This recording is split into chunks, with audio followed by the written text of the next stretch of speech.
Okay, so it's been a while since I've made a mold, but I've been redoing all my masters for the wavy flat band for my patterns for the sand casting, and so I got to make all new molds. So we're going to start out with taking talc and putting it on the inside of the mold frame, and we're going to put it on the bottom of the mold holder. And we're going to set that on just like that. You want to make sure that little hole is pointing towards you. Okay, so I've already got the paper off this piece. So you just want to take your thumb and finger here and kind of stretch it out on the edges. And once you've done that, you want to take and put powder on just one side. Another thing I failed to mention here is you want to make sure you have clean hands before you start this. So now we're going to take the next piece, we're going to pull off the paper, look around the edges, make sure there's no paper, and we're going to stretch the edge out.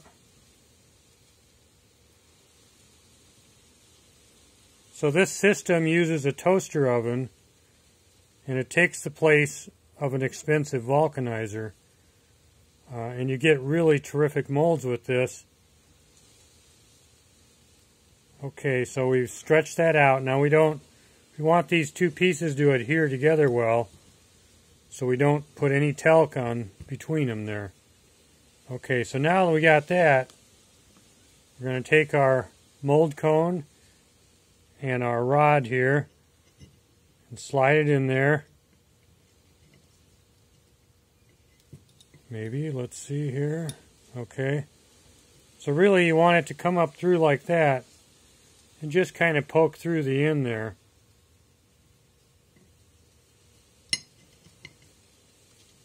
Okay, so now we have our pattern here, the piece we're going to mold. So what we're going to do is off to the side, we're just going to talc one side of it. Or actually, I mean, you can do the whole thing. It doesn't really matter. And we're going to take that, set it in there. We're going to push it down in so it's about halfway in, just like that. Okay, so the next thing we have the mold locks. Now, originally I used to use a gold-colored mold lock, and every time I made a mold, it popped out. So I was taking them out of the mold, but these are permanent. These are a silver kind. And what I do is I take the whole side and I push it in with my thumb, just like that. We'll put another one right here. I usually do 2 to 4. Just depends on how much room I have in here. I might even, maybe we'll put one here. So like I say, these are going to be permanent. The mold rubber is going to go up inside here, and then they won't be able to come out. Now, at this point, now is when you take talc and you do the other side here. You do this half. Because we want those mold locks to adhere to the rubber. And so if we had the talc on first, then there's a good chance that the mold rubber would slip out of the mold lock. So, okay, now we're doing this next side. I want to peel off the paper, look around the edge, make sure there's nothing there. No paper. Now we're going to stretch out the edge. And then, on this half, we're going to add talc to the one side. We're going to put that down. Now you want to make sure you push it down in to that ring. Just like that. That way when it heats up, it's going to fill the hole in that ring. Otherwise, you might get an air bubble or it may not fill. So Okay, so we push that down really good. Wipe off your hands. And then we'll tear off this last piece of paper here.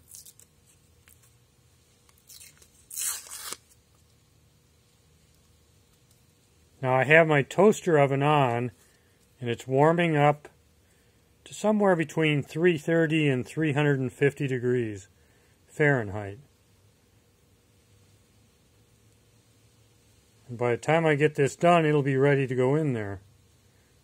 At which time it'll take 50 minutes to vulcanize in there. Okay, so this side, we're not going to put talc on either side. We want that to adhere really well. We want to keep the mold rubber within the mold frame there. It's going to squish out as it vulcanizes, and that's okay. But right now we want it inside there. So once we have that, then we talc it. Talc the top of this. Place that on.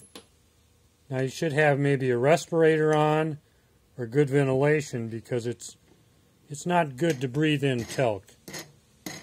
Fine powder, it's hard on your lungs.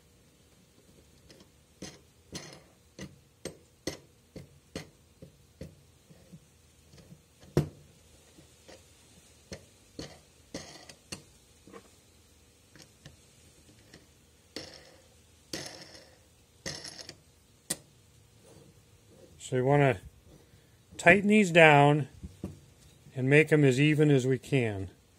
So if we turn it on the side here, that helps a lot to seeing that it's going down even.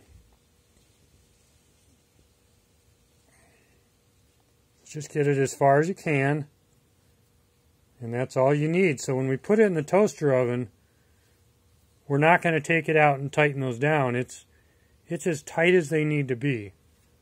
So we're done now. This is going to go in the toaster oven. When it comes out, I'll do a video showing how I'm taking it out and taking it apart. All right, thank you.